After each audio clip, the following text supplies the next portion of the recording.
Look at this. This is our harvest from our farm. Ayan.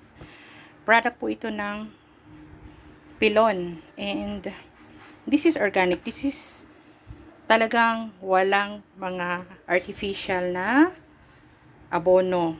So, I'm so proud kasi tingnan nyo how many months na ito. I think 4 months na mula hinarvest. But this is the last na stock ko na kalabasa. So, ito yung binenta ko dati online, if you remember.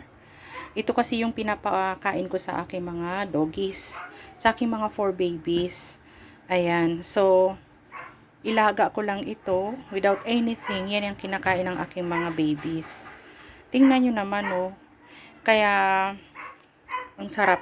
Ang sarap nito. And, ano siya, sa mga nakabili, they know na masarap talaga to. Kaya, yun yung difference ng organic sa non-organic.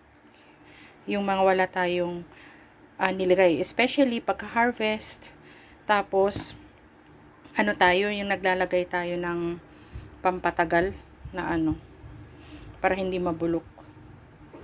So, this one, as you can see, alam nyo, matamis na matamis to. Malagkit na malagkit to. Yan, ang aming product sa Pilon. Thank you so much.